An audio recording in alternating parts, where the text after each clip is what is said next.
Assalamualaikum warahmatullahi wabarakatuh.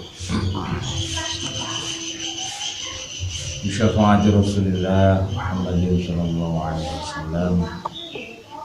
Wa bikarama bisya'an wal jilani Yusan wa yudhikar wa inahiyah Abaina wa abaikum wa umahatina wa umahatikum wa bisyarikum wa masyarikhina wa masyarikikum. Syaulillahi lahumul fatihah. A'udhu billahi minasyaitonir rajim. Bismillahirrahmanirrahim. Alhamdulillahi rabbil alamin. Ar-rahmanir rahim. Maliki yaumiddin.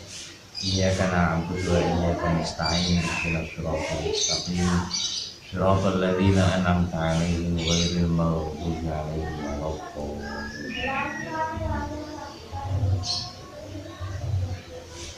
Bismillahirrahmanirrahim. Alhamdulillahirabbil alamin.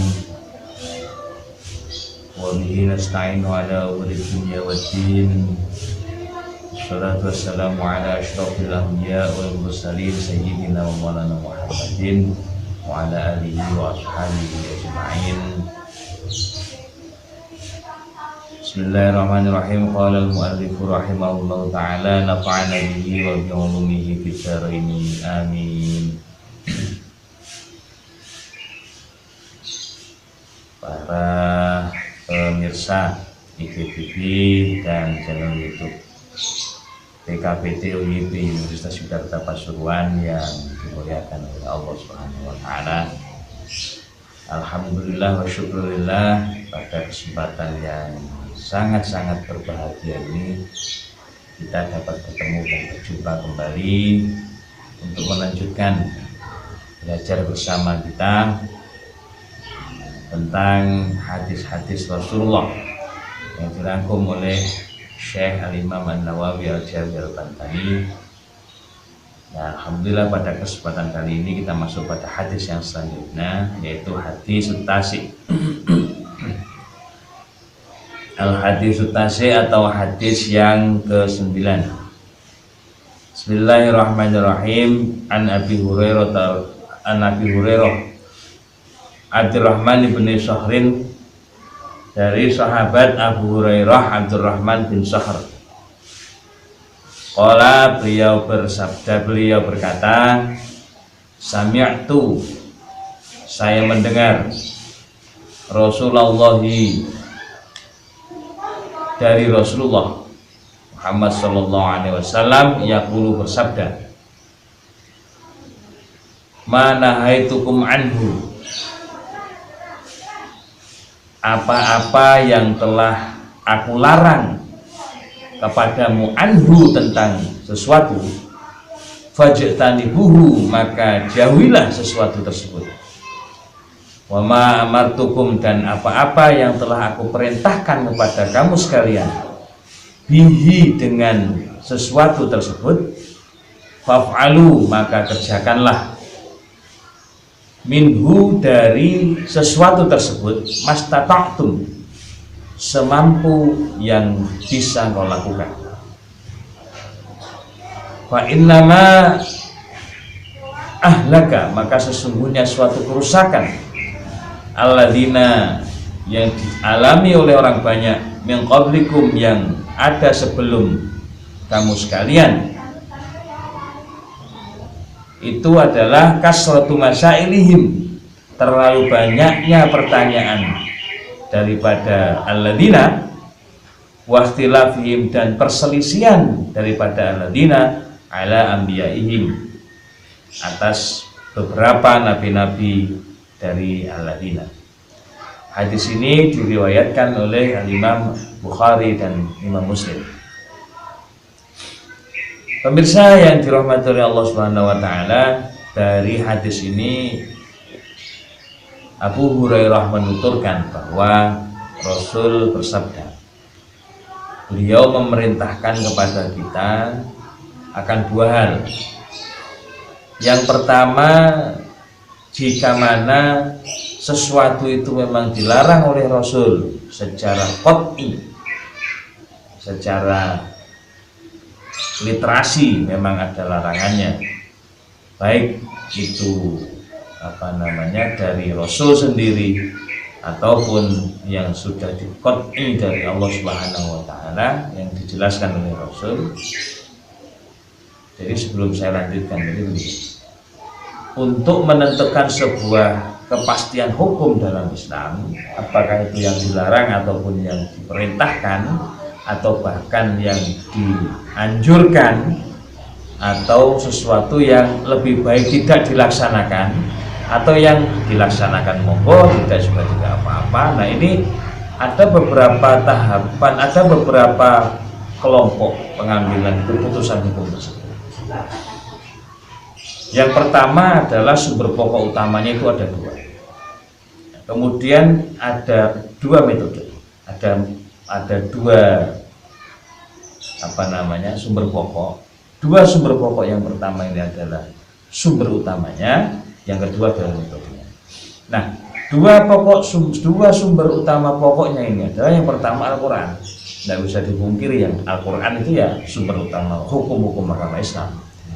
Tapi ada kalanya hukum-hukum tersebut tidak disebutkan dalam Al-Quran, maka dijelaskan oleh Rasulullah dalam beberapa hadisnya. Nah, kadang-kadang melalui sebuah proses perjalanan waktu, ada hal-hal yang tidak detail atau tidak ada pada waktu itu, dan ada sebenarnya, cuma Rasul itu memberikan gambaran yang sifatnya global. Nah, ini belum dijelaskan secara rinci, atau beberapa penemuan-penemuan baru yang memang lebih aslah, anfa untuk kemaslahatan untuk manusia. Maka ini menggunakan pengambilan sumber hukum metode yang ketiga. Metodenya, jadi kelompok yang kedua yang metode. Ada metode ijma. Ijma ini konsensus para ulama. Jadi mengambil kesepakatan para ulama pada zamannya setelah zaman para sahabat. Kalau kemudian di dalam ijma secara literasi maupun secara pemahaman ini ada yang masih belum bisa ditemukan, maka bisa juga menggunakan metode yang keempat, metode yang kedua, yaitu al-qiyas atau analogi. Mengkiaskan sesuatu, mengkiaskan illah, sumber pokok masalahnya dengan sesuatu yang sudah ada hukumnya. Satu contoh, kalau kias itu misalnya begini. Di dalam Al-Quran maupun Al-Hadis maupun ijma'nya para ulama, yang jelas di literasi Al-Quran di situ hanya diterangkan innamal khamru wal maisiru wal ansab wal azlamu disini amal syaitan. Tapi tidak pernah di situ disebutkan misalnya innama bil kufru wa sabu-sabu wa ganja wa ghairi, enggak pernah disebutkan secara lafzi, enggak disebutkan. Nah, bagaimana cara pengambilan hukumnya? Jelas ini. Sekarang kenapa khamr ini diharamkan, tidak diperbolehkan? Karena ilatnya, kita lihat asal hukumnya haram khamr ini. Terus ilatnya kenapa kok dia diharamkan? Karena memabukkan. Dalam artian memabukkan ini menghilangkan kesadaran akal sehat, kesadaran dan akal sehat. Sekarang pil koplo bawairi, pil koplo, sabu-sabu, narkotik, terus ganja dan lain-lain. Ada lagi yang baru, nggak ada dalam dunia permedis, obat-obatan. Kalau orang Jawa kenal semua, namanya kecubung. Nah, itu jauh lebih dahsyat lagi ya. Ini tidak hanya menghilangkan akalnya, tapi juga merusak pada jiwa dan raga seseorang. Nah, karena mempunyai ilat yang sama-sama merusak, sama-sama menghilangkan kesadaran, sama-sama memberikan efek negatif kepada pribadi manusia, maka hukumnya diambil sama, yakni sama-sama hak. Nah, untuk perintah-perintah ini kalau memang diperintahkan oleh Rasulullah dan itu dilanjutkan perintahnya oleh para ulama, baik melalui ijtihadnya para ulama atau qiyas atau mujtahid para ulama yang mujtahid mutlak yang membangun madhab. Dan kemudian ada ulama-ulama yang memang berijtihad tapi dengan dasar yang kuat dan dengan ketentuan syarat yang sudah jelas dan pasti. Ini kita ikuti. Tetapi ketika itu dilarang oleh Rasulullah dengan ketentuan yang sudah dinas, dipastikan larangannya, maka juga ya harus dijauhi. Tapi ada satu hal yang perlu kita garis bawahi di sini. Kalau itu larangan, maka harus dijauhi. Tapi kalau itu perintah, nah ini. Kalau itu perintah, faf'alu minhu mastata'tum. Kalau memang itu perintah, kerjakan dari perintah tersebut mastata'tum, semampu yang kamu bisa. Tapi dalam banyak, nah ini kemudian digambarkan oleh Rasulullah. Orang-orang sebelum kalian ini banyak yang rusak sebelum diutusnya oleh Rasulullah oleh Allah untuk memberikan bayan atau pemahaman tentang risalah ketuhanan. Dalam hal ini adalah ajaran agama Islam. Ini umat-umat sebelumnya ini banyak yang rusak karena ada dua hal kerusakannya. Yang pertama, terlalu banyak bertanya, apalagi Bani Israel. Bani Israel itu kakek takut. Kalau begini bagaimana? Kalau begitu bagaimana? Terus kemudian kalau begini bagaimana? Saya melakukan harus bagaimana supaya betul-betul bagus. Tapi pada akhirnya juga nggak dilaksanakan, nggak mendapatkan petunjuk. Contoh di Al-Baqarah itu kan orang-orang Bani Israel tanya Nabi Musa, bagaimanakah sapi itu? Oh, sapi itu tuh warnanya kuning dan lain sebagainya. Tapi pada akhirnya setelah disembelih tidak terjadi apa-apa, terlalu banyak soal. Maka kerjakanlah semampu yang bisa, tapi jangan juga kemudian mengambil sesuatu itu sekadari saja, jangan. Diusahakan semampu yang bisa, yang terbaik dari yang dia bisa. Tapi tidak perlu dipaksa karena tidak ada ikrah, tidak ada paksaan.